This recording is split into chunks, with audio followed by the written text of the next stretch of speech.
him.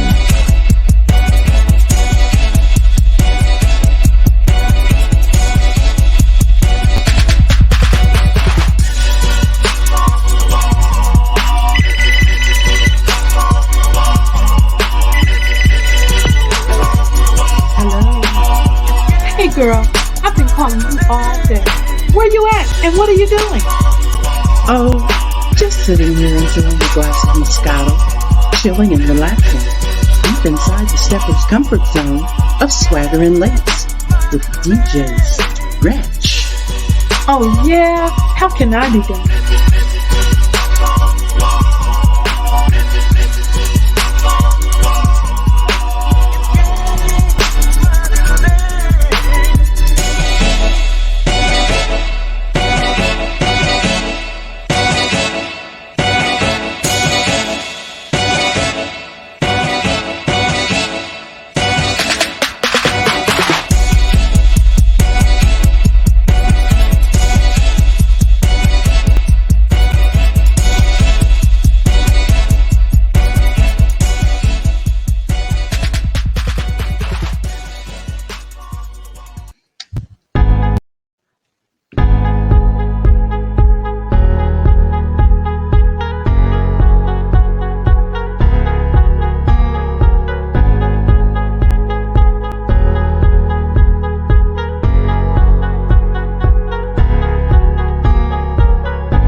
Welcome, welcome, welcome, ladies and gentlemen. It's your girl, Patrice MONCEL, and welcome to the Truth Now Talk Show on Hot 89.1 FM WSLS on your streaming dial.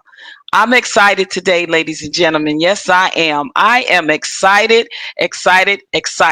For all you guys that know that last week we were supposed to interview Big Gene Deal, the former bodyguard of CEO of Bad Boy Entertainment, Mr. P. Diddy himself. However, we had to reschedule. So today we're going to bring Gene Deal in shortly, and we're going to get this interview going. I'm excited to be here. I want to give a shout out to my sister, Antonita LESHAE. She's my partner in crime who is on hiatus today. But I want to give a shout out to her and also give a shout out to Stretch. He's backstage doing his thing, Mr. Engineer Extraordinaire. So he's holding it down to make sure everything goes well with this interview today. I'm excited, you guys. I hope y'all are in here to tune in to listen to this interview with Big Gene Deal, former Bad Boy Entertainment bodyguard to the CEO, Puff Daddy, P. Diddy, Puffy. I think he now goes by Love or whatever name you want to call him. Big Gene Deal was the right-hand man of P. Diddy, y'all. But without further ado, I'm going to get right into reading Big Gene Deal's bio, and then I'm going to bring him in with an introduction, and we're going to go right into the interview when he's come on. He's going to come on in a few minutes, and I'm going to bring him in respectively. But in the meantime and in between time, I am going to read his thorough bio. All right, y'all, I got to put my spectacles on, got to put those other set of eyes on so that I can make sure that I'm reading this correctly. Okay, Gene Deal, a.k.a. also known as Big Gene, was born in St. Louis, Missouri, raised in Wellston, a small subdivision of St. Louis County. He began his basketball career there, leading the high school to 2 conference championships. He also had the honor of leading the state of Missouri in rebounding during 80-81 basketball season. He started his college basketball circuit at Alcorn State. Shout out to all the Alcorn States in the SWAC, which is the Southwest Athletic Conference, but finished his last 2 years at the University of Tennessee, Chattanooga, the same school as former NFL Hall of Famer Terrell Owens, and NBA great New York Knicks Gerald Wilkins. After winning two Southern Conference championships in 1986, Gene Deal graduated with a degree in American literature on August 18th of 1996. 3 days later, he made New York City his home. Gene had been visiting New York City since 1982 with a former girlfriend from Harlem. Gene fell in love with the streets of Harlem and decided to make New York his new home.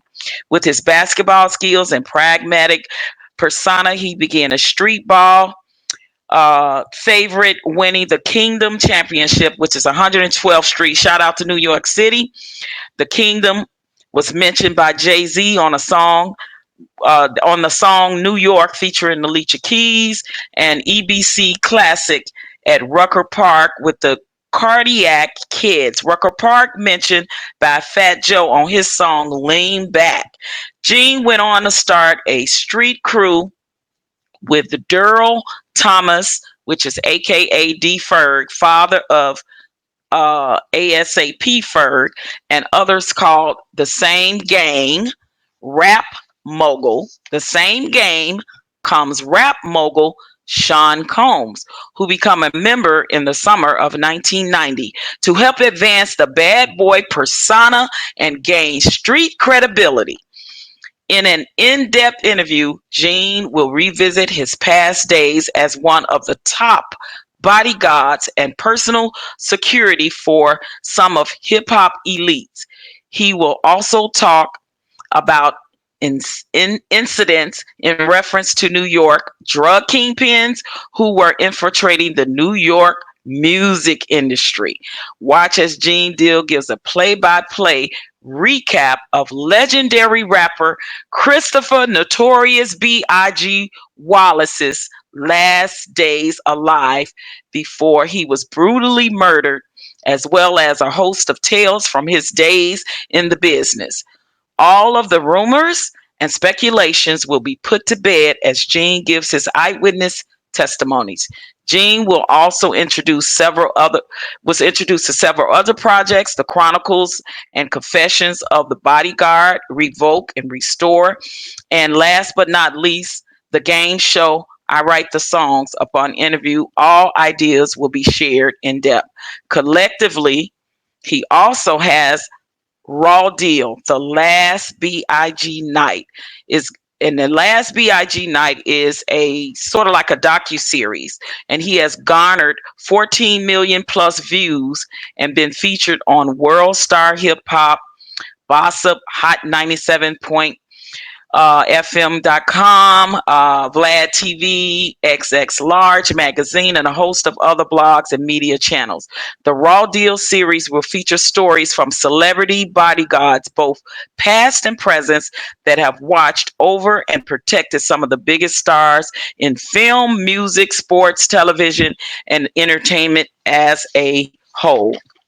And also, Raw Deal is a proposed docuseries detailing the life of bodyguard Gene Deal, a retired parole officer with 27 years of experience with the New York State Department of Corrections.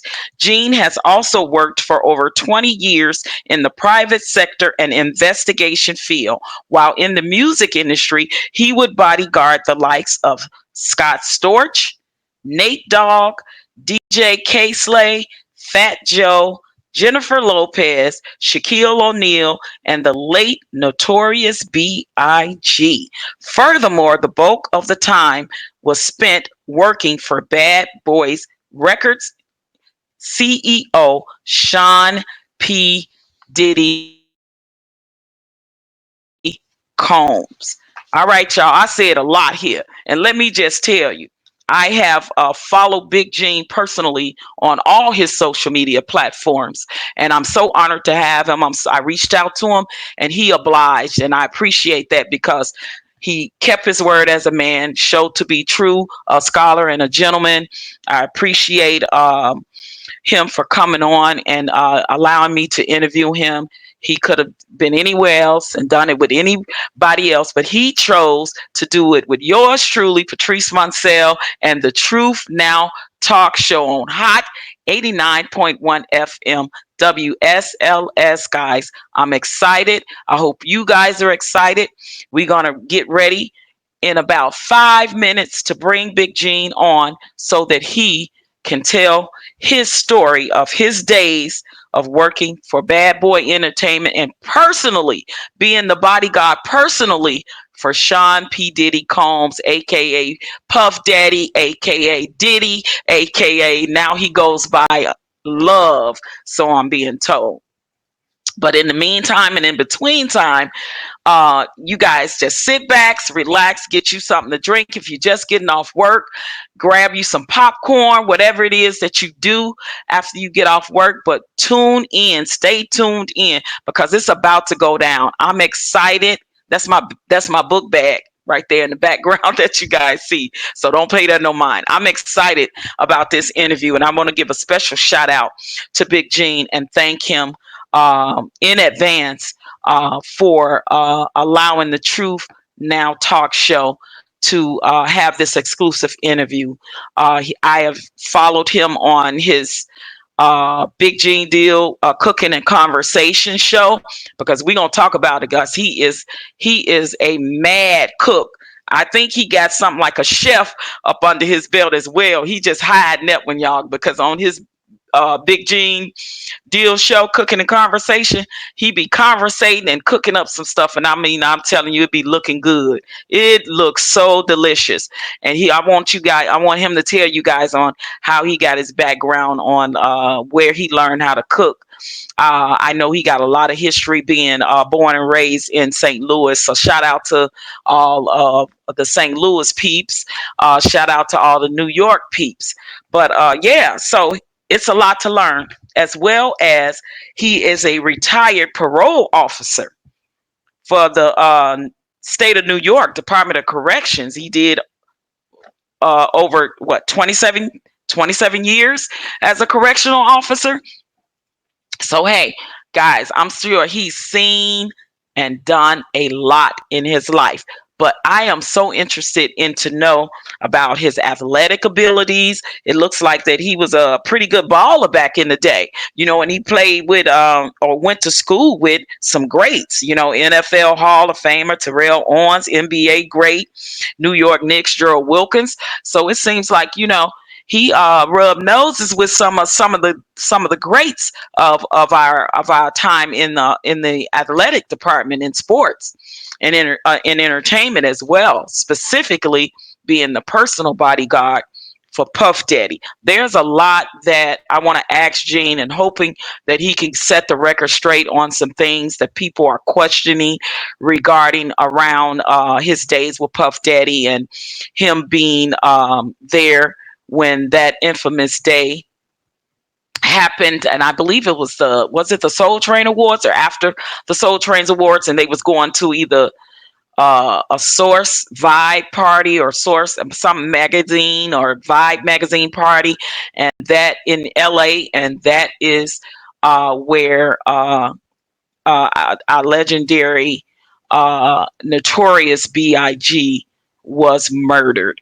Big Gene was there that night, personally bodyguarding Puff Daddy. So I want him to make sure when he comes on that he set that record straight of some things that are in question, things that people are questioning. Why he's coming out now, telling his story, and just get his side. He was there to witness it. He was there firsthand, and just to hear his truth.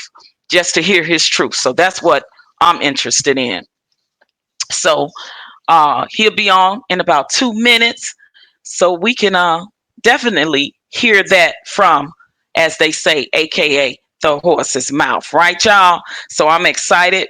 Big Gene, thank you so much again for this opportunity, my brother King. I appreciate it. You have so much history, so much to tell, and we want to hear it. We want to hear it, sir. So yeah, this is the place to be. This is the place to be, y'all. Grab your popcorn, grab your beer, grab your wine, grab your drinks, whatever you got to grab, because he's about to be in the place. I'm just gonna get a little bit comfortable here so I can be in my interview mode. Shout out again to my sister Antonita LESHAE, and shout out to Stretch. Thank you guys for allowing this platform, allowing me to be able to interview him. I miss my sister Antonita. I wish she was here. She's my partner, my interviewing partner on the Truth Now Talk Show. We want to bring our followers over here to this new platform where we will be interviewing lots of people in the industry, all kinds of industry, all kinds of entertainment, sports. We do it all. We talk about it all. So yeah, you guys just stick with us. It's gonna be a stone gas. I appreciate you guys for tuning in. Do we got Big Gene coming on or backstage or anything? Let's do this. I'm so ready to do this because I'm so excited. I'm so excited to have him. I'm already with my questions. I got my interview crown on. So, get my voice, get the little tickle out my voice so I can be ready for Big Gene. Welcome to Hot 89.1 FM WSLS on your streaming dial. We are so ready, guys, and I'm so excited. So, literally, without further ado, hopefully, Big Gene will be coming on here ASAP. Well, I'm not Big Gene, but I see you excited.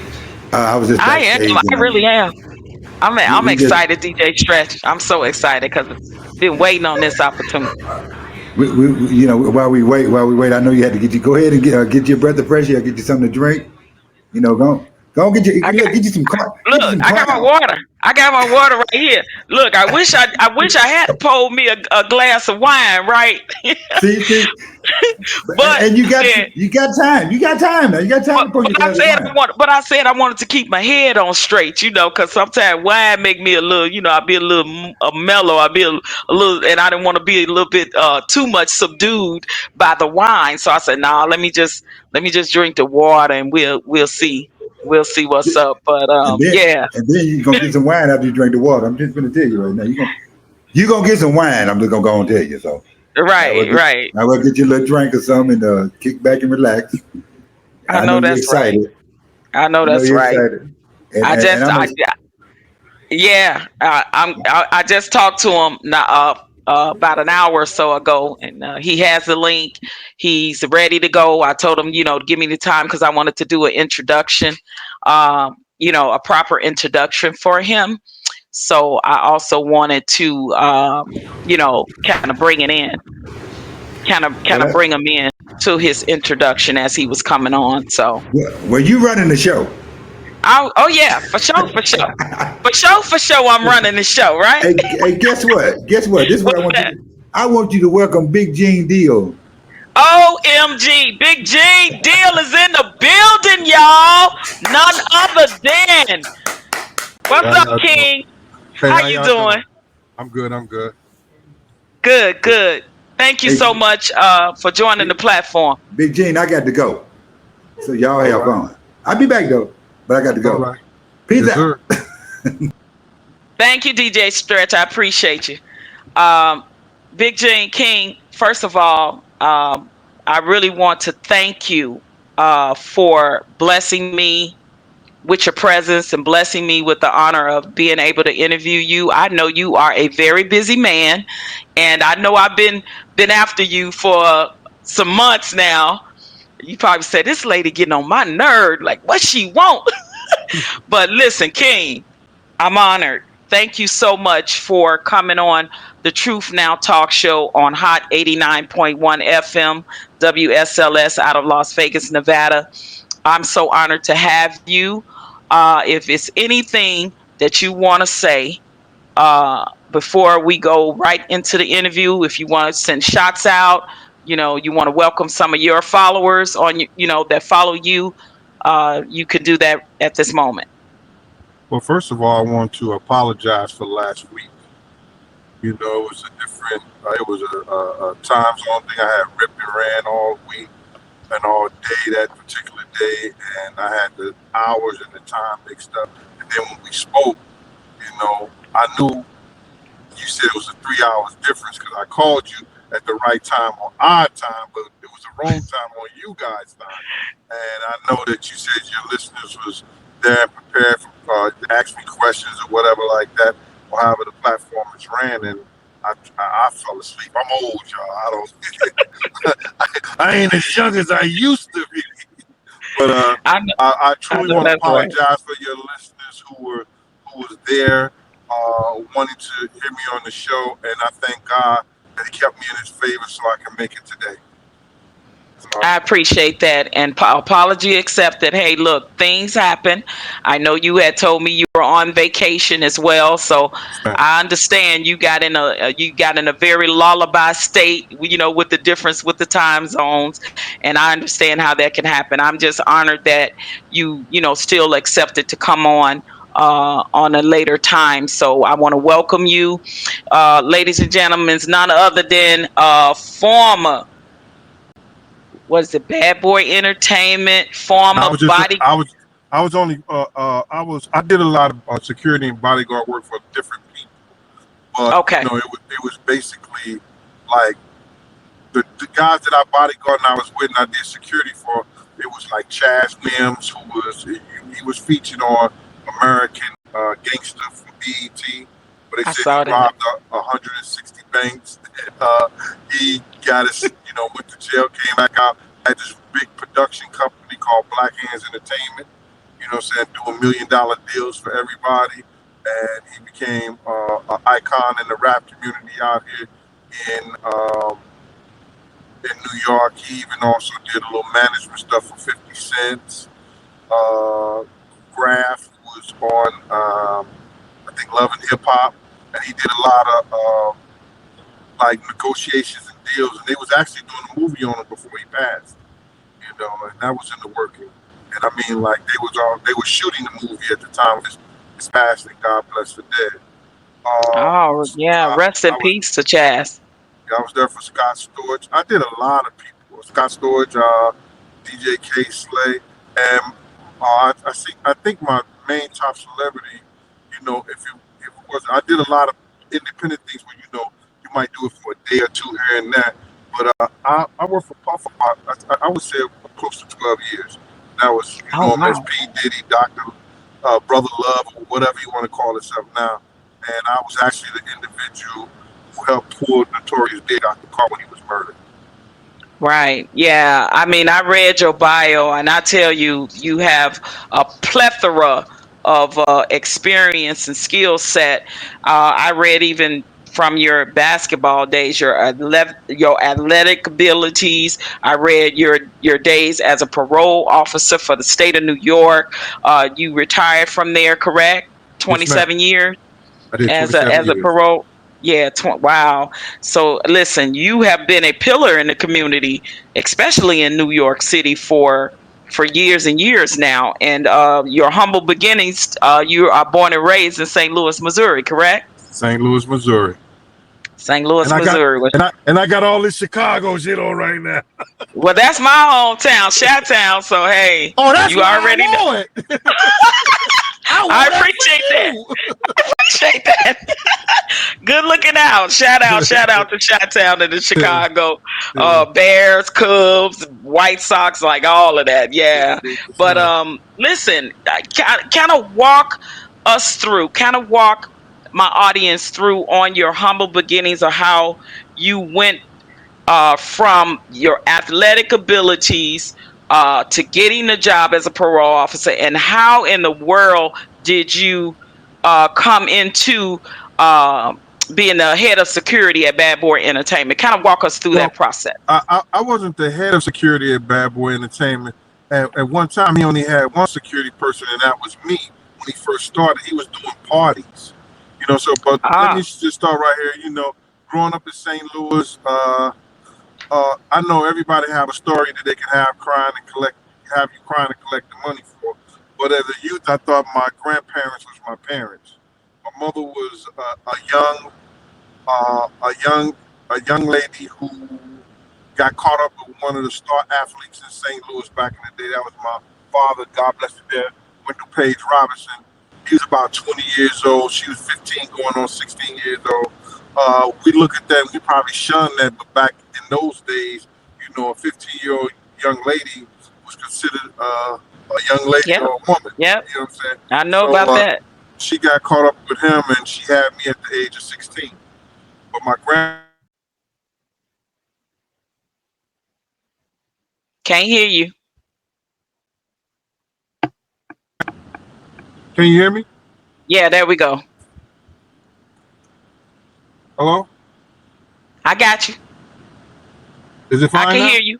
Yeah, I can hear you. Okay. I don't know why I did that. Okay.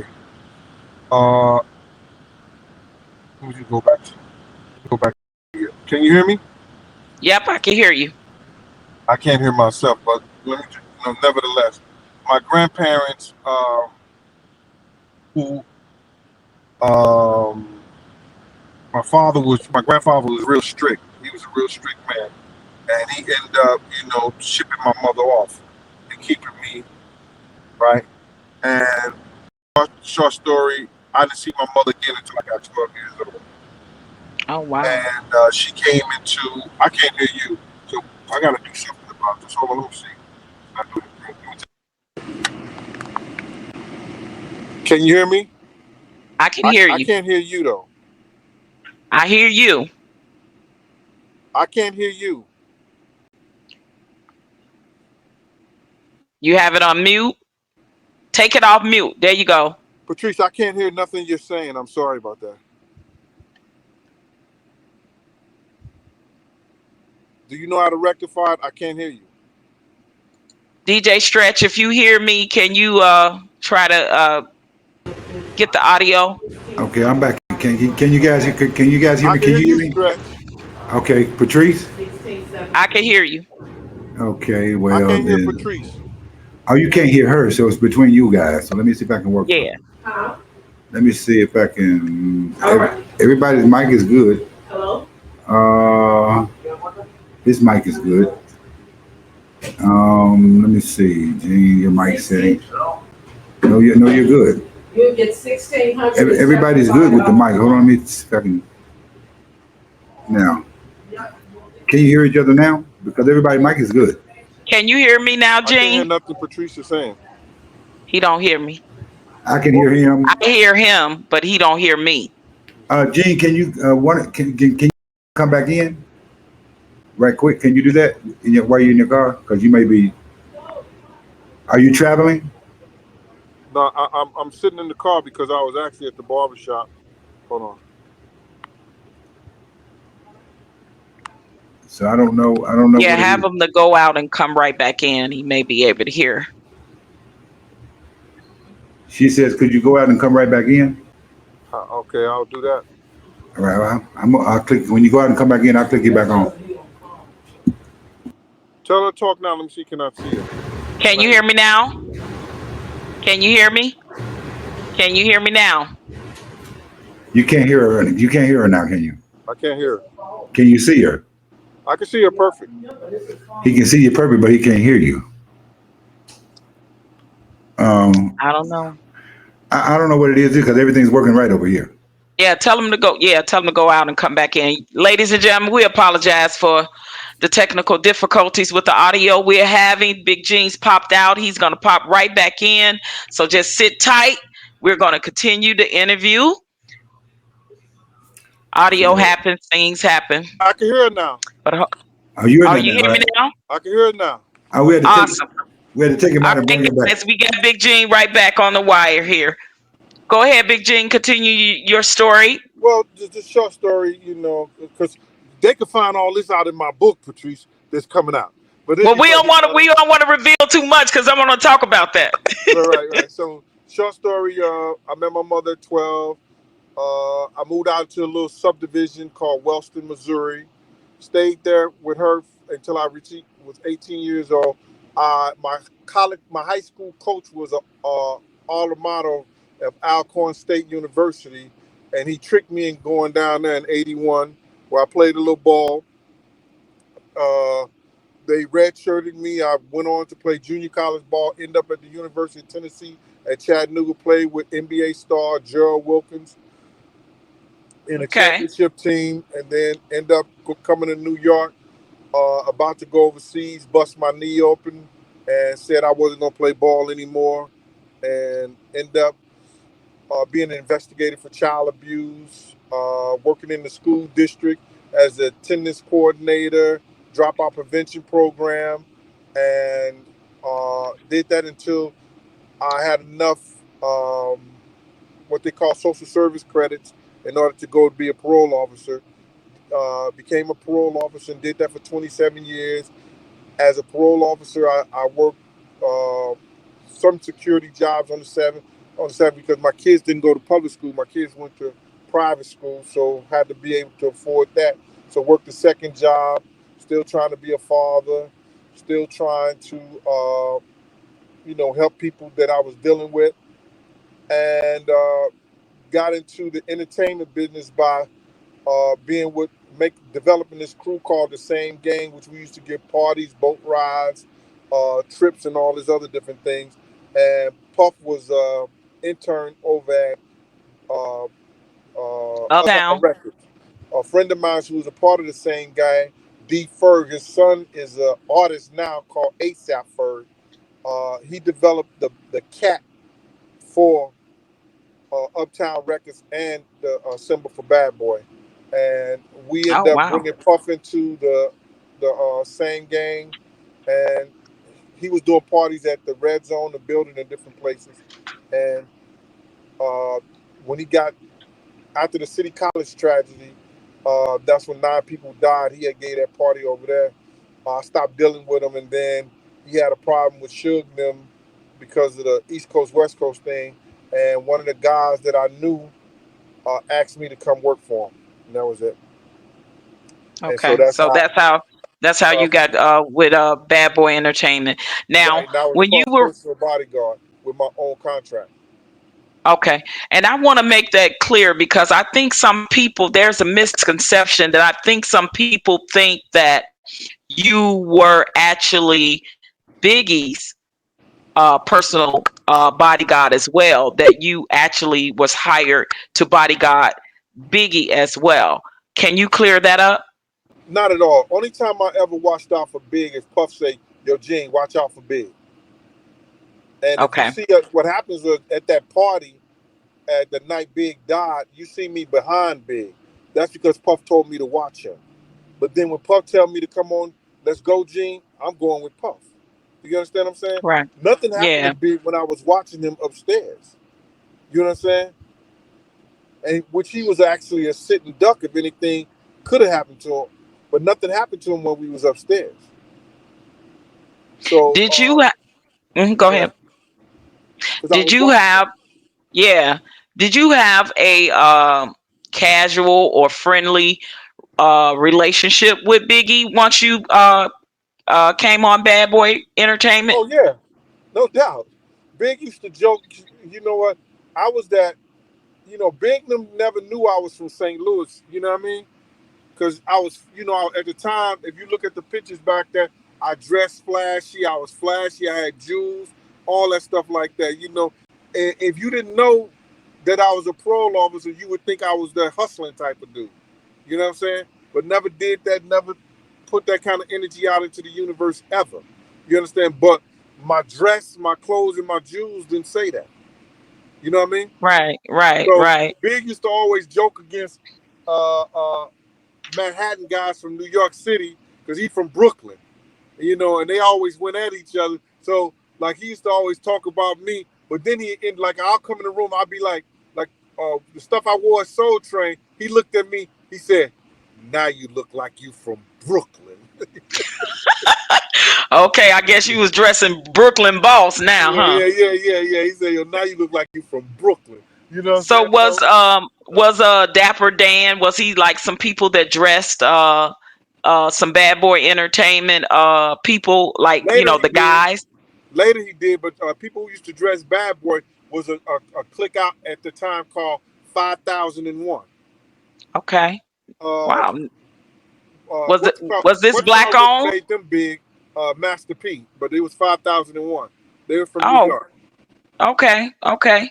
So now tell us about the night that led up to what was it, the Soul Train Awards, a night in LA, and you bodyguarding Puff Daddy. Now walk us through that, because I think the biggest thing that and the misconception is about that is I've seen some of the comments, the things that people have said, and telling they what they think is the story, and you were there. You actually were there. You actually know what happened. I follow you on all your social media platforms. I follow you on Facebook, IG. I follow you on Big Gene Cooking and Conversation. I saw Raw Deal, the last big night. I saw all three, so I know the story. There's a lot of our listeners on here that don't know the story, but they are fans of Notorious B.I.G. And that was the number one thing that I was asked, was that just you were there as a witness to tell your side of the story of what the misconceptions is of you was there to bodyguard Big, and people just allowed him to just not get help he needed, to die, and it was a setup and all of that. Can you kind of just walk us through that process of what happened that night after the Soul Train Awards in LA? Well, the night that Big, you talking about the weekend that Big died, right? Yes. Because it was one with the Tupac situation, and then after Tupac died, it was the one with the Big. And I'll walk you what you just asked, but let me just say this. When people want to speak on things and talk about stuff, if I came out here and gave you all the information and I did part 1, 2, and 3, if people was really interested in that much big of a fans of Big, they would go and listen to that. You know what I'm saying? Because that tells you everything.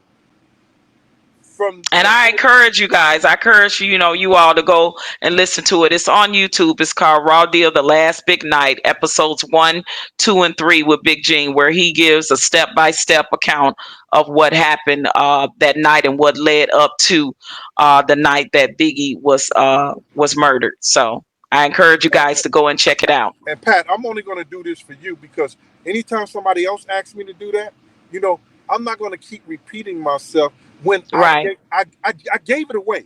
The stories that I give people, the intimate detail that I give people, you understand? People will either put this in a book or people will be trying to sell it to somebody. Right. You understand what I'm saying? Yeah. If people had my experience or did what I did in this whole entertainment game, they'd be like, yo, listen here, we got to do a documentary. We got to do a work. I spent my own money and did that, have somebody, tape it for me, have somebody, edited in the whole 9 yards and gave it to the people. And I still get ridiculed behind it.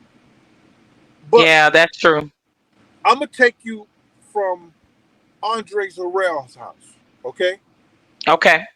We were all at, it was, Puff called me and said that, Paul called me and said, yo, listen here, we're going to leave from Andre Harrell's house. Puff was there with Kim. At first, me and Puff was staying at the Beverly Hills Hotel. And he said, yo, Gene, I'm not coming back to now. I don't mean to cut you off now. When you say Puff was with Kim, not Little Kim, but Kim Porter. Kim Porter. Yeah, he's okay. Right. He wasn't at the Beverly.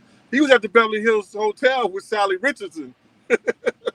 Okay. And then he went over to Andre Harrell's house where he had Kim Porter staying, and he told me he wasn't going to come back to the hotel. You know what I'm saying? Gotcha. I said, all right, cool. So I'm happy. I can order whatever I want to order. You know what I'm saying? I got this whole presidential suite to myself.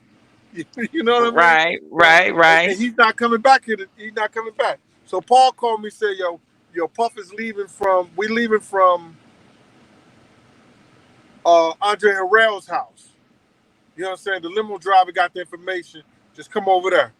So when I went over there, I had already had some intel from 2 different individuals. A guy named Unique. He has a company called Mecca Audio.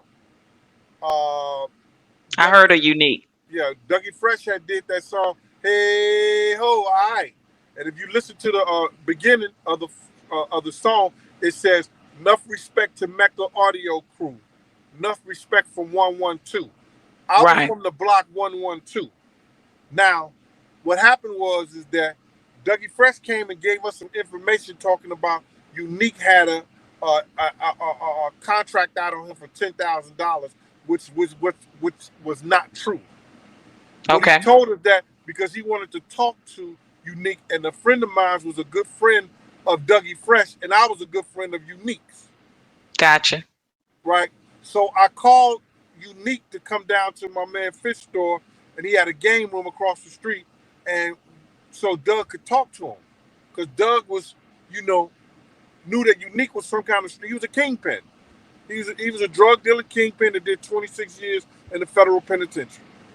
Wow. So I brought them together. They discussed it. They talked about it and everything like that. And it was a radio host there that day, and she witnessed the whole thing. That was Miss Jones.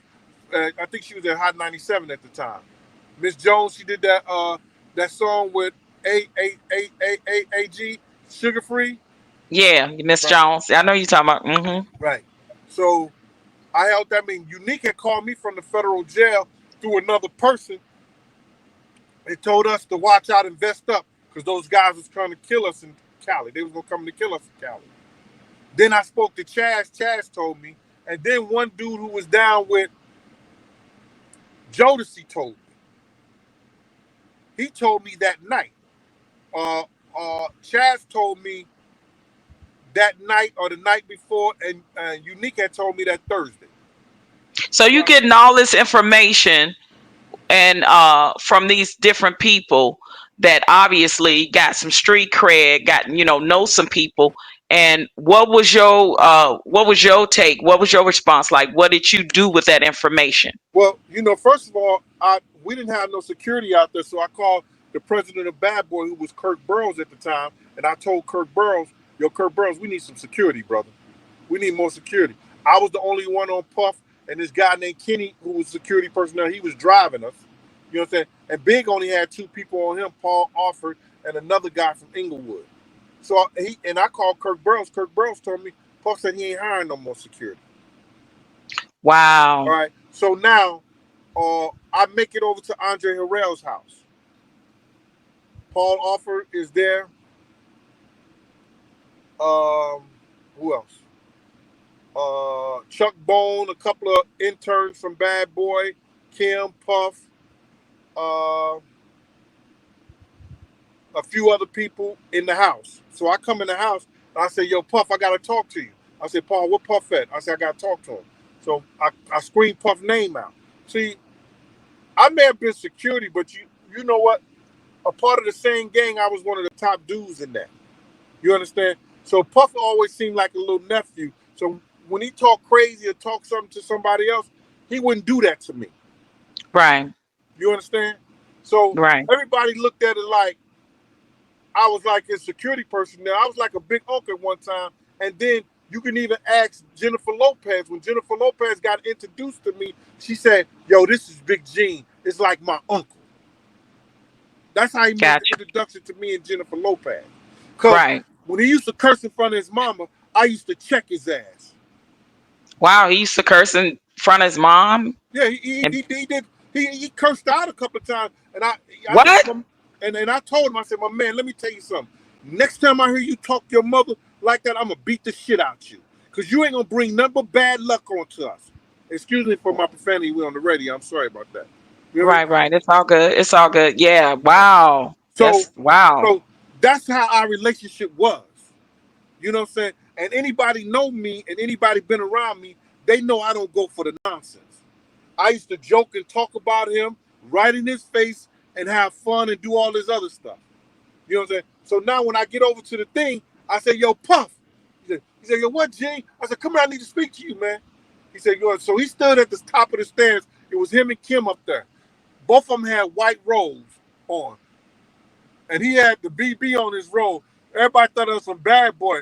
No.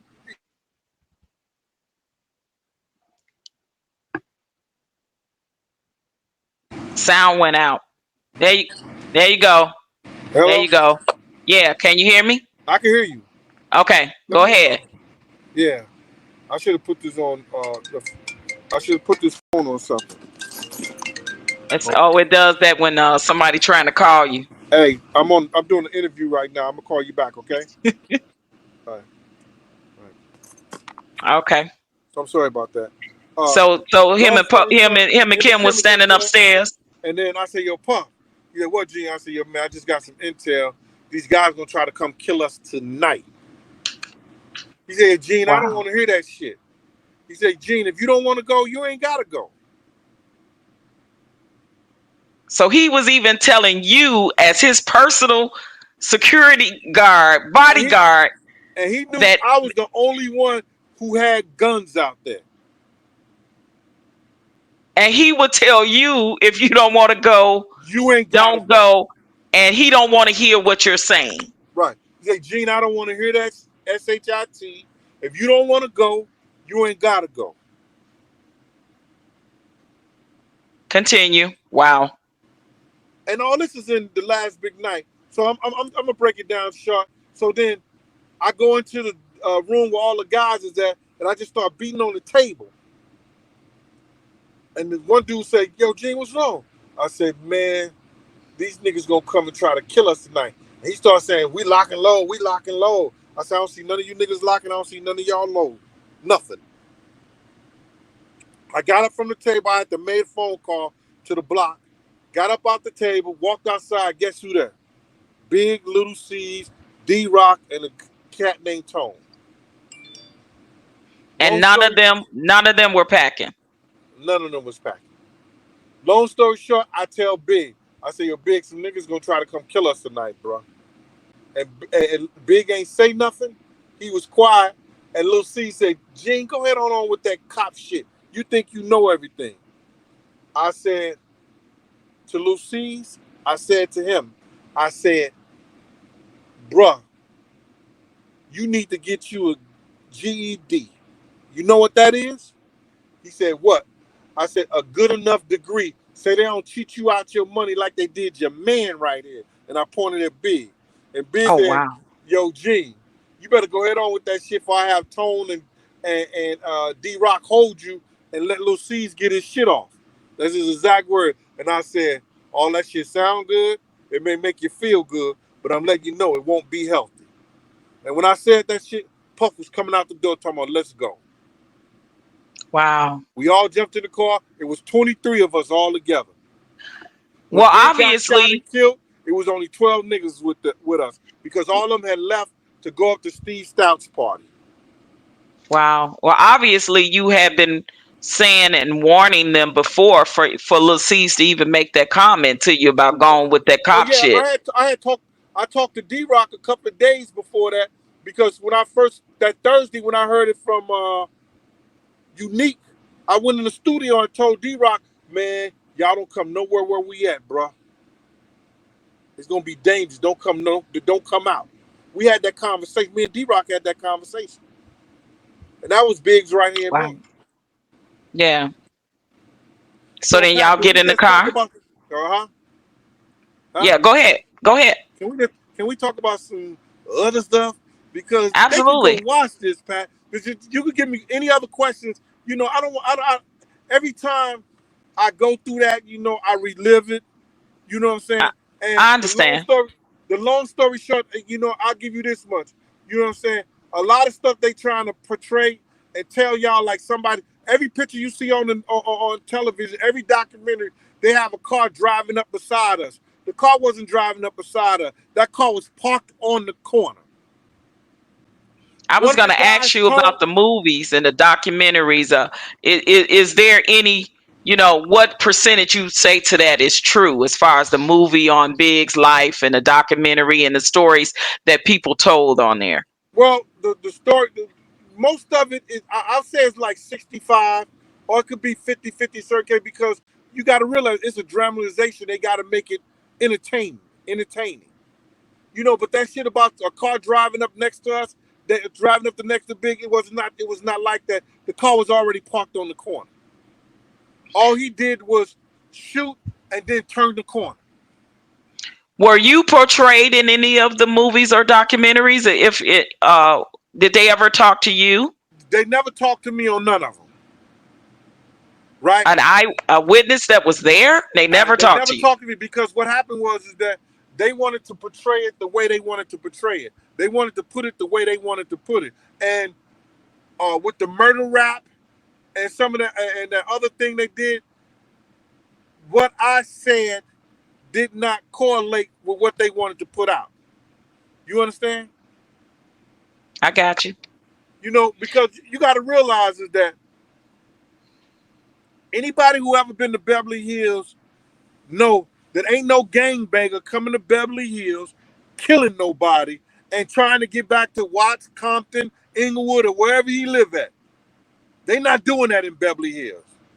Right. And it was already a shooting prior to that where somebody shot and drove off to get everybody on the other end of on the other side of the museum.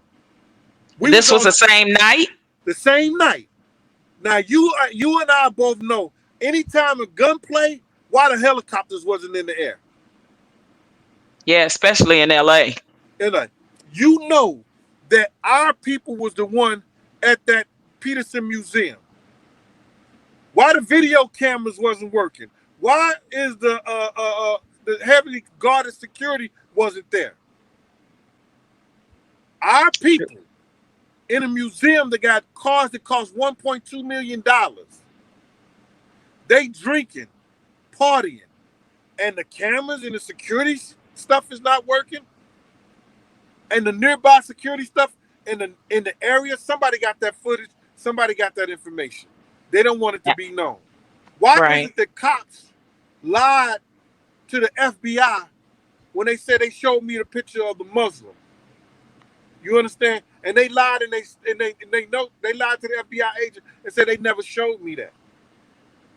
You understand? Yeah. Me puffing a Muslim right there who Lil C's laid a finger and said a Muslim shot B.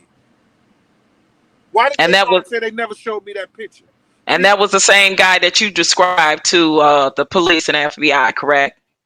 Yeah, it's the same guy afterwards. That's the same guy I picked out. Yeah. Wow. Yeah, that seems mighty strange that no video footage or camera footage or anything ever came up in this whole investigation. Listen to me. If a known Crip or a known blood would have dressed up like appeared to be somebody who tried to appear to be the FOI, the Fruit of Islam, if they would have dressed up there talking about they was committing the murder, the Nation of Islam would have had them answer to that. Correct. Yeah, because they didn't play that. Farrakhan and them, if it had got anywhere near them, they believe in, checking their people and chastising their people. So I kind of felt like there's a conspiracy and a cover up, definitely from the Los Angeles Police Department, possibly, even on up, possibly. They listen to me.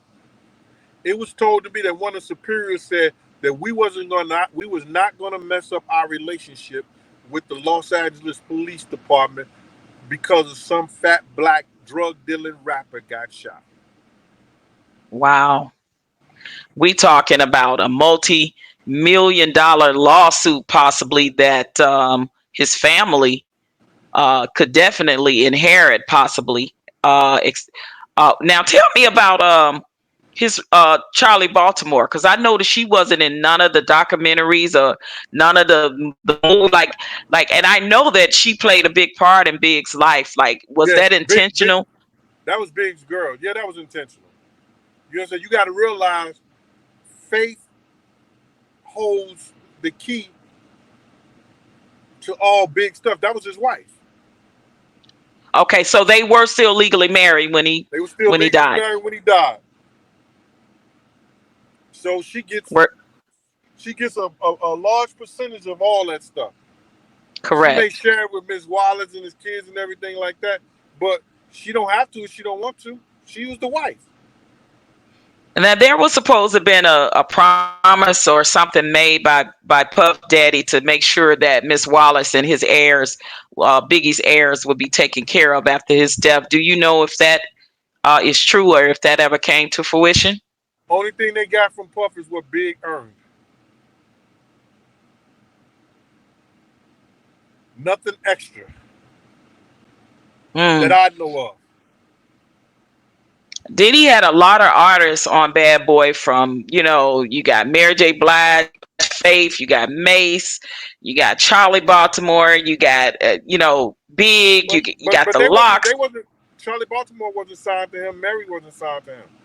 Oh, That's they all. never signed to Bad Boy? They wasn't signed to Bad Boy. That's all bullshit. Mary being on that was all bullshit. Mary never been on Bad Boy. What? Nah, Well, she was on Uptown. she was on Uptown. Gotcha. And that was Andre Harrell's Right. That was right Andre Ray. thing, right? Charlie Baltimore Okay. didn't get a chance to sign to Big them, but she was going to be signed on Big's label. Big had just received the contract because he was leaving Bad Boy. He had already did his 3-record deal and he was leaving. But the thing about it, he had to stay in cool with Puff because Puff owned his publishing and his marketing. And it's my understanding that to this day he still does, correct? I think he sold it to them peoples. Oh He wow. sold this percentage and it's not they not do the whole full thing until over 50 years, I think, something like that. Right. Same thing happened Jeez. to Mace. Yeah. So I know Mark Curry wrote a book about his days with Bad Boy and his experience with Puff. When is your book? When can we expect your book out? I'm trying to get it out before September. It's what happens is that I'm gonna have to scale back and I'm gonna have to put it up until the night Big got killed. But after after Big's death, my life didn't stop right there. You know what I'm saying? Like I said, I was still a parole officer. I still had to go through all this investigation and things that I went through. But what happens is that I got caught up in another big time beef, and that led to 50 Cent being shot. Oh wow. Really? Yeah, 50 the night before 50 got shot, he came to my house and I tried to give him a vest. A bulletproof vest? Yeah, a cover for the one he had. Oh wow. Because I knew it was going down. And he didn't take it? He took it, but it didn't fit. It didn't fit. Because I think I was like 2X or 3X at the time. 50, he wasn't that big. And then, Right. Are you still cool with 50 right now? Are you still cool with? Like, if he see me, he always show respect. Hey, Gene, what up? What's going on, Gene, or whatever like that. Has Okay. he ever done anything for me? Nah. Well, I don't think neither has Puff, right? Puff got to be awfully pissed off with you right about now for How you gonna be pissed off for somebody telling the truth? See, listen here. the truth, cause the truth hurt. Cause the truth hurt. Yeah, but you got to look at this. You got to look at it in this way. He probably hurt that I'm letting everybody know what's going on, but pissed off at me. He know I'm honorable. He know that I don't go for the bullshit. And if he wouldn't have told a lie and tried to minimize what we did, he tried to minimize like we didn't know. He gets on telling me, yo, we didn't know. We was young. We told you. Anthony Wolf Jones was his right-hand man. And he didn't go to Cali. He told Puff, if you're not taking two tour buses out there with all my goons, I'm not going. So Wolf knew something was up too. Huh? I said Wolf obviously knew something was up too. Yeah. Everybody who didn't know what was up. Pac was dead less than 6 months. Everybody knew what was up. Them guys from LA was not gonna let nobody walk out of Bad Boy from Bad Boy walk out of LA without something happening to them. How do they look? Right. So it really was that whole East Coast, West Coast beefing, but it was more really Suge and Puff? It was more really Suge and Puff. Wow. And Biggie and Pac was They casualties got of caught war. up in there because they was Big and Pop was. As soon as Big got his label back, was going to have his label. If Pop was alive, they would have been, because Pop was going to have his own label. They would have got back cool. They just went through some bullshit as kids. You know, because Big told me right up there, he said, yo, man, I don't know why dude acting like that. I don't know why dude mad at me.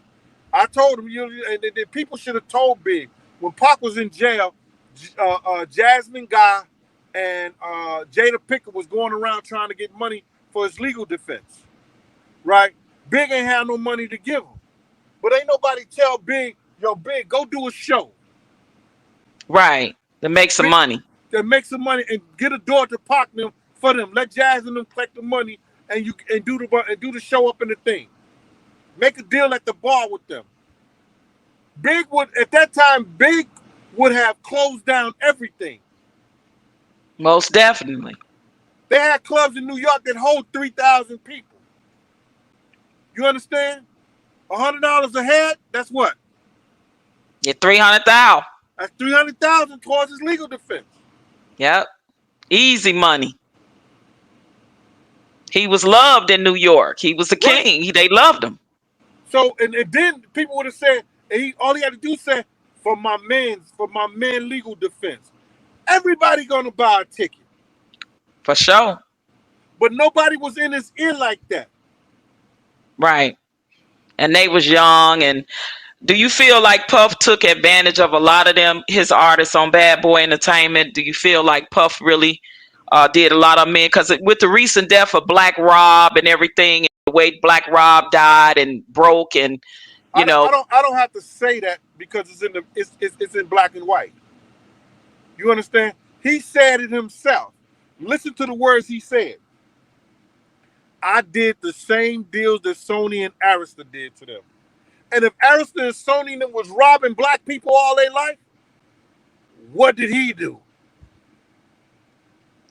Same thing to his own people. So what was done to him, he did to his own people. Oh, he didn't get it done to him. Go ahead.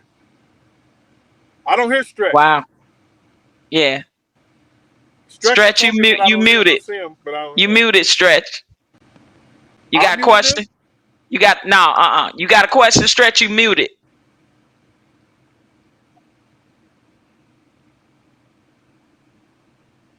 You muted. Yeah, I see it right there. Let me see. Yeah. Okay, there you go, Stretch. There you go. Both of y'all can hear me now? Yeah, we hear you. Okay, let me ask you this question. Let me ask you this question, because I'm always thinking. And I know. Stretch, hold up, Stretch. Hold up, bro. Pat ain't tell me you're going to be on the show, man. I know.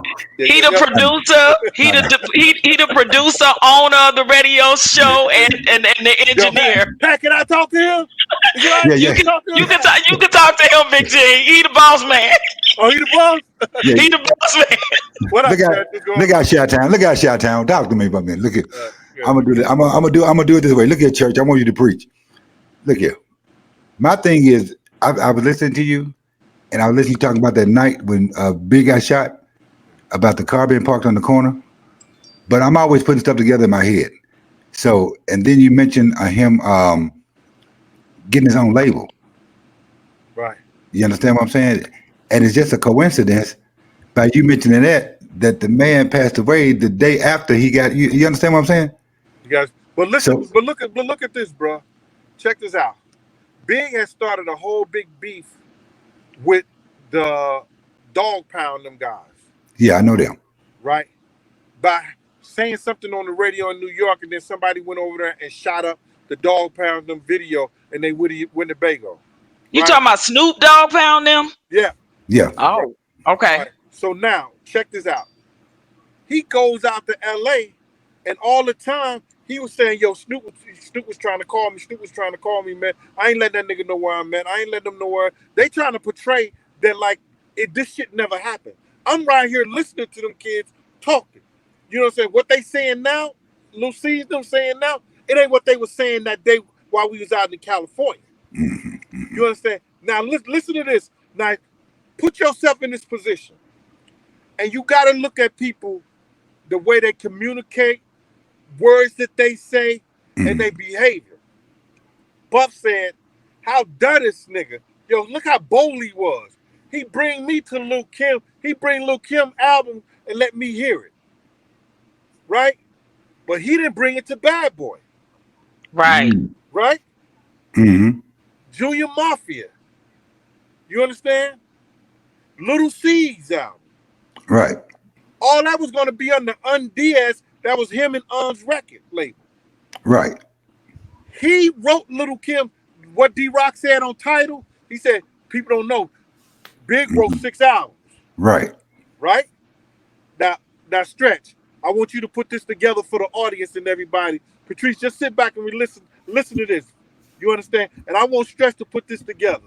Because this is how devious men think sometimes. He wrote Little Kim's album. He wrote his 2 albums. His 3 albums. 4 albums. Right. He wrote Lil C's album. Okay, he wrote right. Junior Mafia's album. Right. That's 6 albums, right? Right. If you look at the publishing, Big didn't put it in his name. No. Right? Right. He put the publishing in other people's name that he could trust to give him the money because he had signed his publishing over to who? Puff for $200,000. Puff, he was robbing Puff. Right. From the money that was entitled to him because Puff paid for his publishing. Y'all don't think Puff knew that shit? People don't know Puff. People don't know Puff was upset about that shit. I done gave this nigga $200,000, and I know he wrote the whole motherfucking song, but he only took 5% of it or 10% of the song. Right. I'm gonna give 80 to my man Lil C's. Mm-hmm. You understand? Lil C's, when he get that check, it come to me. Right. I'm gonna tell Kim. I'm gonna give her. I wrote the whole song. I'm gonna give her the whole song. Bust me down something. Y'all don't think Puff knew that shit? Why would he have this kid out in L.A.? Mm-hmm. Right. At the pop, because he didn't give a fuck about him. But Big had to adhere to a lot of his shit because he's trying to talk his way back into getting his whole publishing back from Puff. He trying to talk his way into getting his marketing back. So he can't say, yo, I can't fuck with him, I can't do this, because Puff already paid for it. Right. At the end of Big contract, it said, we'll talk about giving your marketing and your publishing back based on how this album do. He ain't making it. Okay. Nobody even ever asked, and producers and people in the industry know this. Well, how much insurance did Puff have on Big? Right. Because when you sign as an artist, they sign an insurance company. Because they put money. They make you sign an insurance agreement. Right. So how did Puff feel about when he found out that Big was starting his own label and he was taking Lil Kim, he was taking Junior Mafia? Kim was already theirs. Oh, okay. He said it on one of these. What was on one of these recent documentaries? He said the nerve of this guy. People ain't looking at that body language. The nerve of him. That's how bold he was. He said the nerve of him. How you gonna do that? He ain't bring it to Bad Boy. Now, don't look at Puff. Look at Big. Take Puff out the equation. Look at the man who gave Puff the money to make Biggie. Oh, Clive Davis.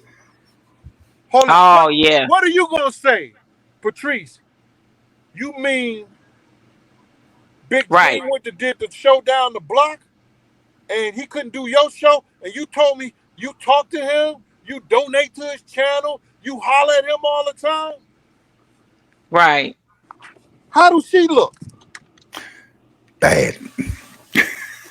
I got you. Yeah. Wow. That's a real eye opener right there. So do you plan? And do you Go ahead. go ahead? And people People ain't looking at all this stuff is in their face. All this stuff is in their face and they not looking at it.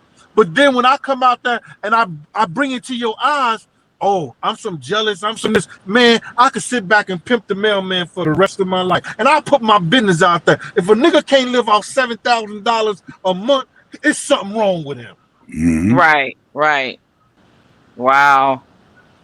So they pegging you a sellout, a snitch, or this or that because you're telling the story. But what people don't realize is, as fans, as people that have bought their music for so many years and supported Bad Boy Entertainment and all the artists under that platform, we kind of have a right to know what went down. We are fans of Big, we're fans of Pac and all these other Bad Boy Entertainment. So we do have a right as consumers and as fans to know the truth. Let me just say this.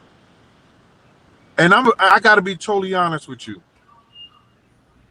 If Puff wouldn't have never lied on me and lied to Miss Wallace, I probably wouldn't have said a damn thing to nobody.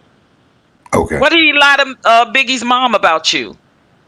He said, yo, I don't know this guy and I don't know who he is. I don't know what they talking about. And because my fraternity brother was her bodyguard, he said, Miss Wallace, Gene is my fraternity brother. He with Puff all the time.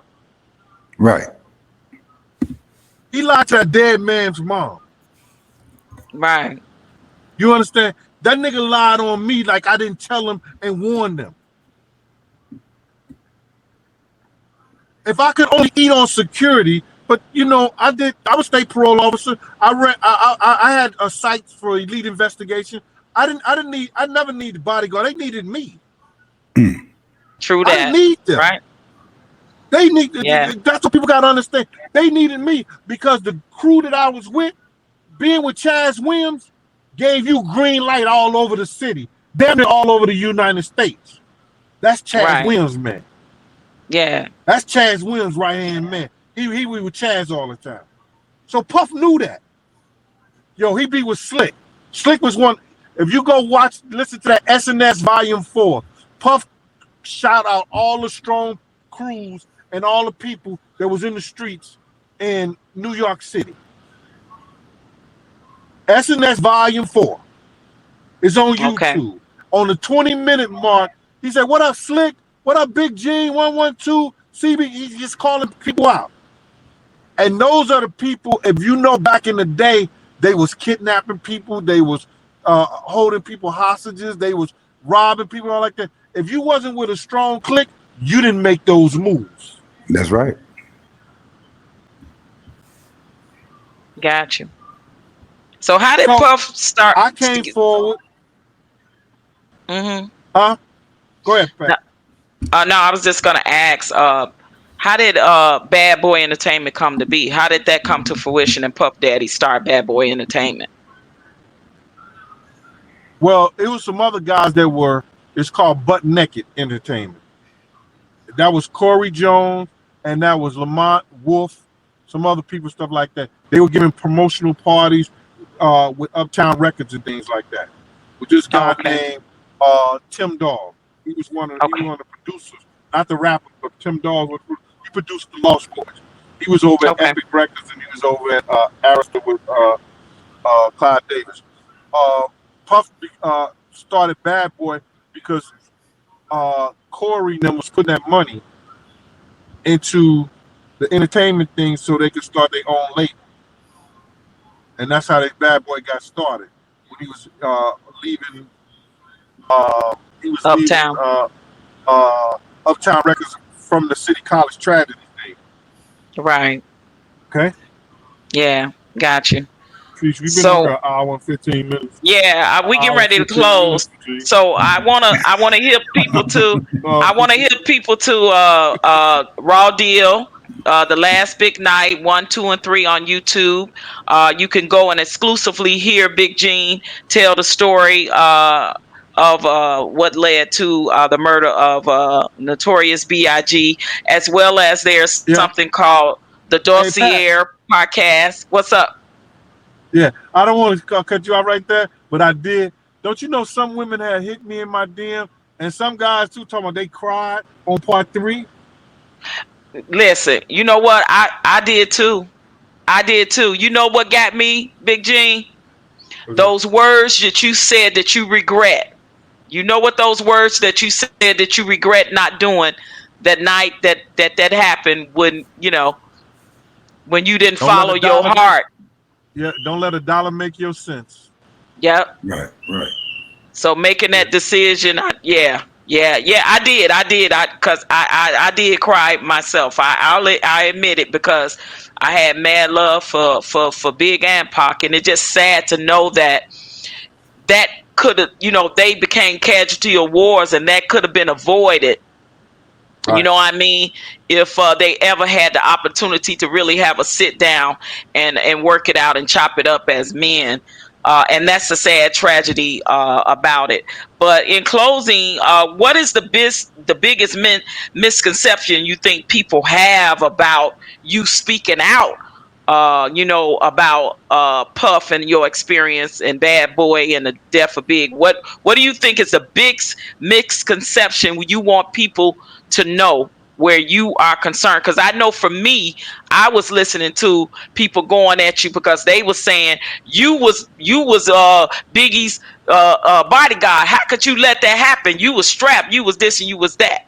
So I know that was a big misconception, because you was specifically hired to bodyguard Puff and not Big. So what do you want people to know? Well, see, I believe they already know, Pat. And if they don't, they some assholes. Because how can one person we had? This was in his entourage: Kim Porter, Sally Richardson, Stevie J, Big, C's, himself. You understand? Those were the stars that was around in his table and stuff next to each other in the whole 9 yards. How can one person look after all those people? And if I'm in the car with Diddy and we blow the light, how can I protect Big? The only way I could have protected Big if I would have continued to fight Puff and say, man, fuck it, I'm not getting in the car. I'm walking or I'm catching the cab. And I walked up to the corner because I wanted to stay on the outside of the car until we got 3 or 4 blocks away. You understand what I'm saying? So I think the biggest misconception that people have is this: I don't give a care.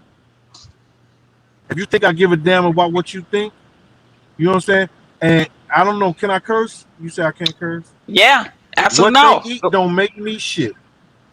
No, what they eat don't make me shit. I knew I gave everything in my heart. It just hurts that one point of it is that everybody who knows me and I've ever been with somebody and I had to protect them, I will give my life. I'll put my life down on the line for them. You understand? Big was not my principal. You understand? But I knew he didn't have the right security. I knew what happened, but it wasn't my fault. But there's nothing I could have really done. I did all I could do other than warning them, other than keeping them safe until we got the chance to leave. Right. When Big was, when Big was upstairs, I had my gun out behind my back. So if somebody would have came right there, as soon as I would have seen it, my gun is already out. When that guy walked up to Puff car, I had my gun out. The FBI asked me. So the biggest misconception is, if you think I give a shit about what you think or what you say, you're wrong. Listen, I dealt with convicted felons for 27 years, and I heard a whole lot of shit. Right. So I had to be a whole lot of not giving a damn. Right. All right? Absolutely. Y'all heard it here first, right? On the Truth Now Talk Show. Big Gene, thank you so much. I appreciate it. Please tell all your followers your social media handles where they can go and follow you, and also about your podcast and everything on YouTube. I have a YouTube show. It's called Cooking and Conversation. where I really started off trying to help the young brothers entice these women by showing them how to cook some good soul food. You understand? Okay. But I end up having more women trying to learn how to cook. Because we want to learn how to cook for our men and our husbands. I had more women coming on and hit me up trying to learn how to cook for men. I was like, damn, I got this for the brothers now, So you could tell them, say, yo, come on over, babe. I got fish with some spinach and some mac and cheese and cornbread. Who made it? Where you get it from? I made it myself. You know what I'm saying? That's where Right. it started off at. But then I started getting so many women saying, I tried your recipe, I tried your dessert. Oh, it was so good. And I was like, oh my God. So it's Cooking and Conversations, the Gene Deal Show on YouTube.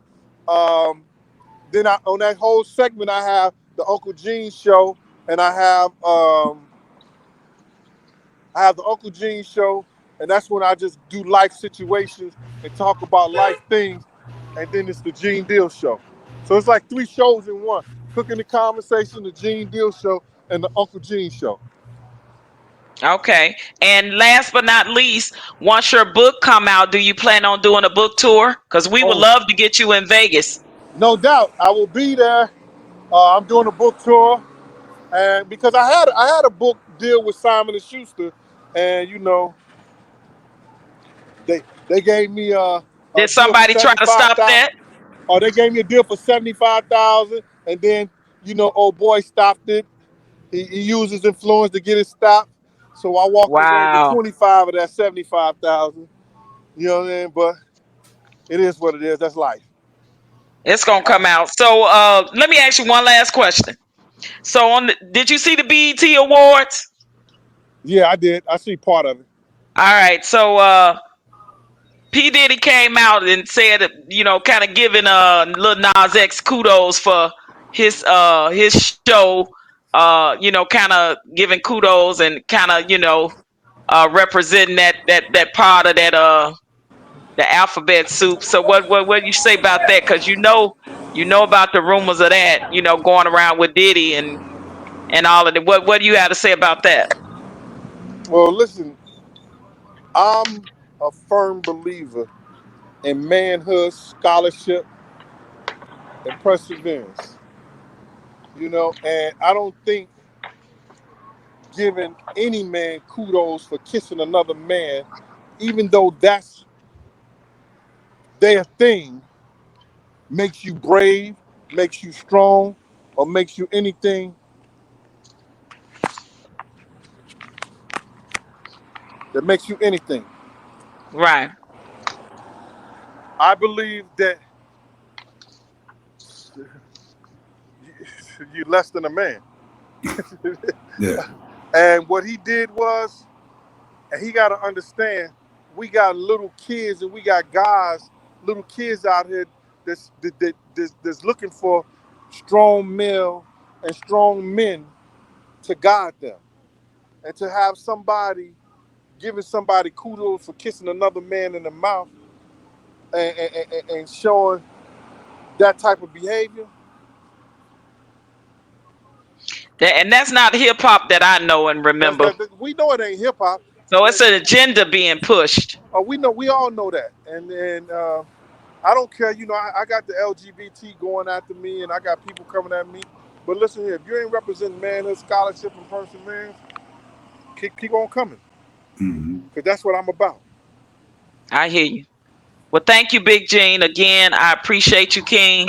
Thank you All right. so much for Okay. blessing us with your presence on the All right. platform. And I wish you all the best. And you better make sure that when you do that book tour, you coming out here with us, because we gonna have you in person on All the right. radio show, and Okay. we gonna set you up with the book tour right in Vegas. All right. I appreciate that. All right, King. Talk to you. All right. Thank you so much, and God Okay. bless. All right. Thank you.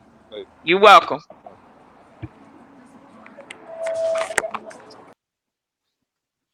All right, ladies and gentlemen. That's it. Y'all heard it from the horse's mouth himself. Big Gene Deal, from the Raw Deal, The Last Big Night. Check that docu-series out on YouTube. I promise y'all, it's gonna make you cry to listen to him walk you through the whole beginning story from beginning to end of the night that Biggie got shot. I'm so honored that I got to do this interview with him because I did want to hear from the horse's mouth. Shout out to Antonita LESHAE, my sis. Shout out to you, DJ Stretch. Shout out to the whole hot 89.1 FM WSLS out of Vegas on your streaming platform for allowing the Truth Now talk show to do this exclusive interview. It was a bombshell. So Stretch, what you think in closing? Well, yeah, I love the information and all that good stuff because, I wouldn't. I'm not in charge of the interview, so I had to sit back. Right. But I had a few questions, but I said, "Oh no, I'm gonna let Patrice go ahead and do her thing. Now I gotta let her do her thing."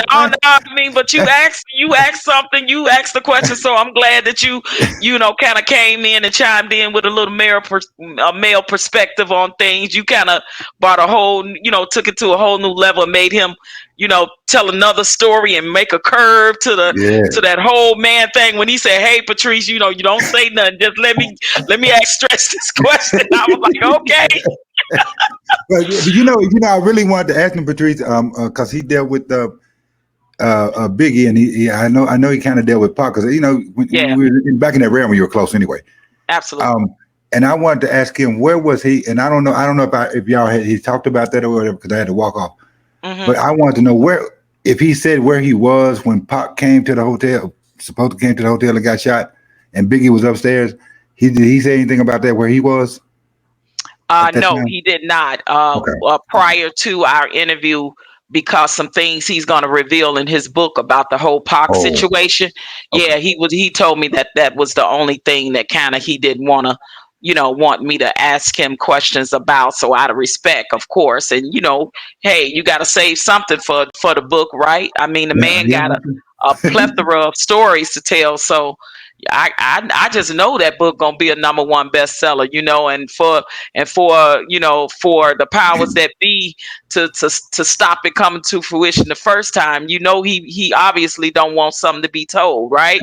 Right. So, but I just got a feeling that Big Gene gonna make it happen. I'm definitely gonna be right there. I want to get him to Vegas. I want us to interview him in person next time when he's doing the book tours, so we can get things set up. So, because I know it's going to be a #1. It's going to be a lot of people that want to meet him and purchase his book in person and have him autograph it.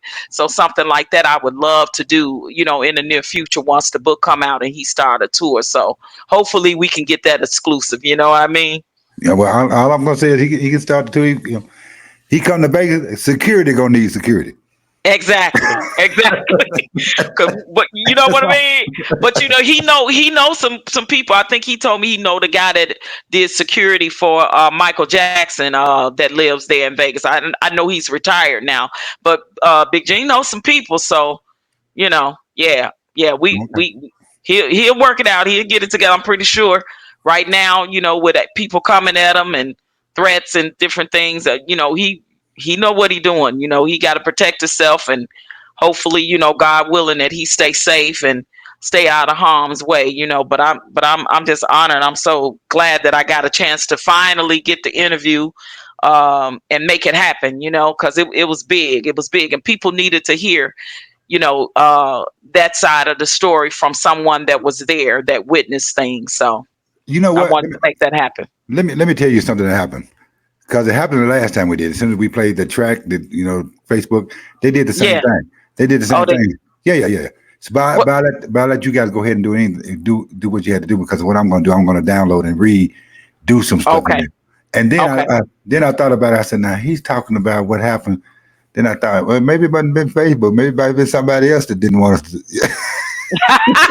Look, you never know.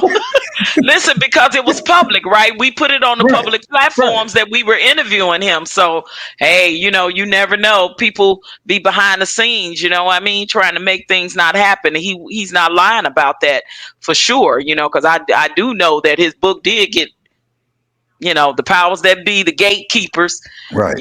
They definitely, stopped it. But hopefully now he'll, be able to make that happen. So I wish him all the best, and I thank him and appreciate him for coming on the Truth Now talk show. And I thank Hot 89.1 FM WSLS for allowing that to happen and making it happen on your platform. So Well, Much love and you appreciation, and part of shout out to you guys. you part of the radio station anyway, so I know, I appreciate it, and shout out to my sis Antonita LESHAE. I usually have my partner in crime here because I right, know she would have had some questions too. right, You know what I mean? So, but it's okay. It'll be another time because if he come to Vegas on right. that book tour, we gonna have the exclusive. And We and, gonna and get him in there with us, live and in right. living color. And Patricia, let me tell you this. He's not on here now, but Yeah. he's not the only one that mentioned Clive Davis Oh no, for that you sure. guys interviewed. So I was like, Yeah. Oh Clive yeah, was doing, Jaguar Wright. Jaguar Wright mentioned, yeah, yeah. And honestly, I forgot to ask Gene, but Gene did back up and said that a lot of stuff that Jaguar Wright told us in the interview was true as well. So right.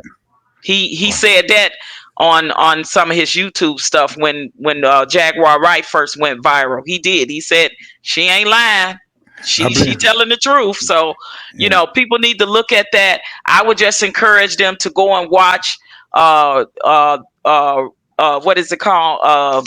Raw Deal, The Last Big Night. It's on YouTube. It's 3 episodes. It's a docu-series where he is sitting there literally, and I will tell you, it did make me cry. It really did. mhm, Because his last words, and Mark reverse was he wish he hadn't have listened. He wish he hadn't have listened to P. Diddy and followed his mind.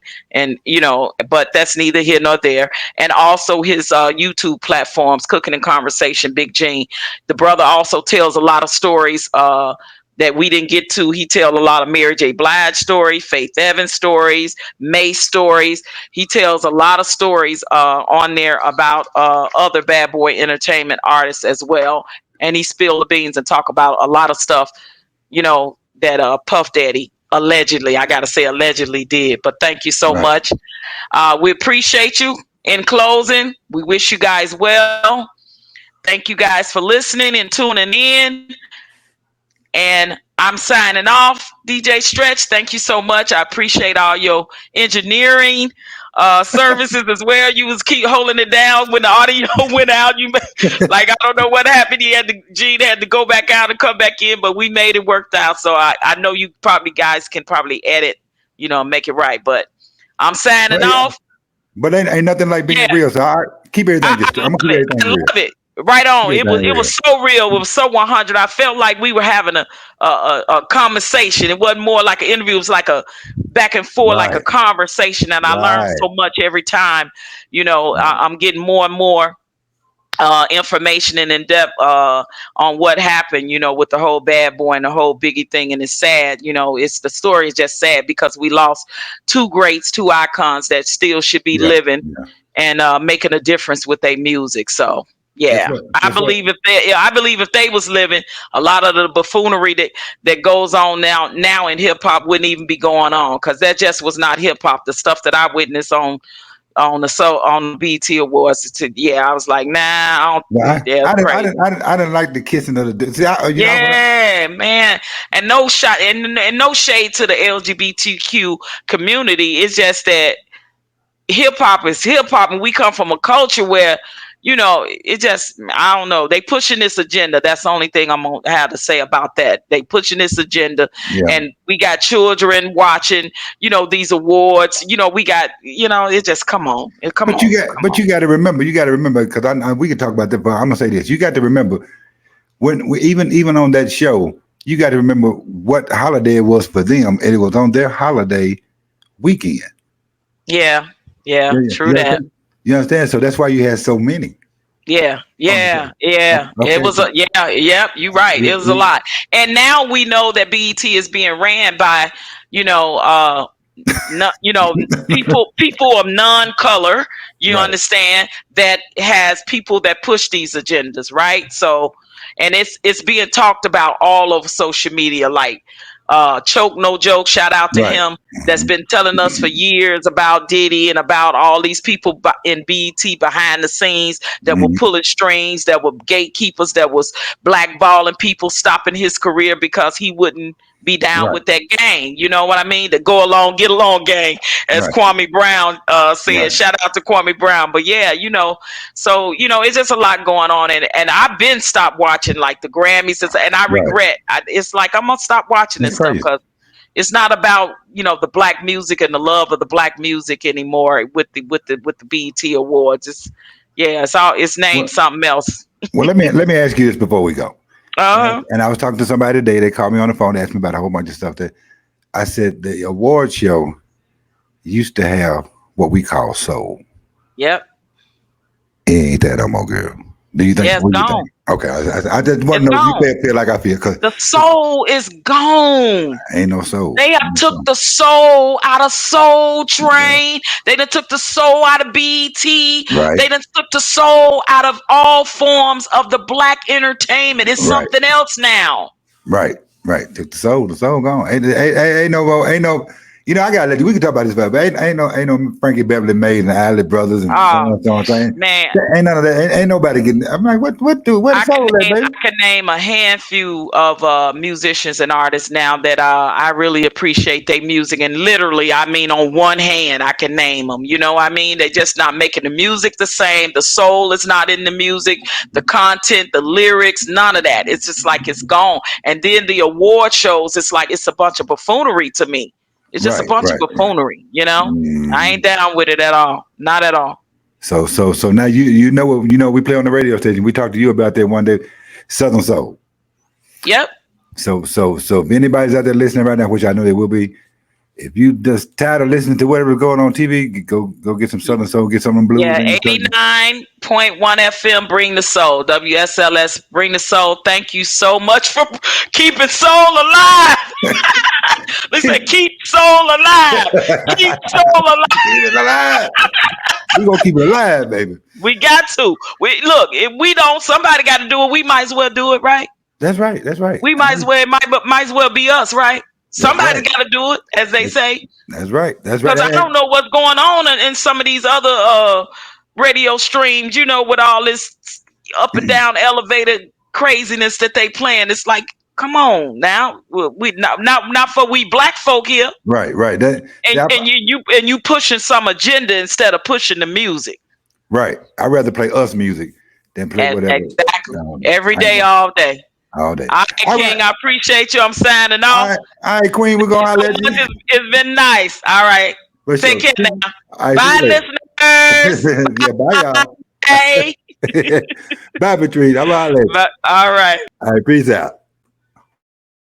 You're listening to one of the best internet radio stations around. You're listening to Hot 89.1. Yep.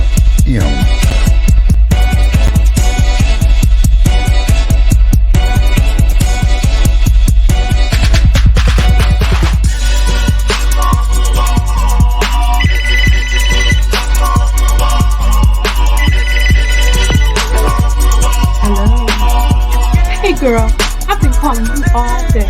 Where you at and what are you doing? Oh, just sitting here enjoying a glass of Moscato, chilling and relaxing, deep inside the stepper's comfort zone of Swagger and Lace with DJ Stretch. Oh yeah? How can I be done?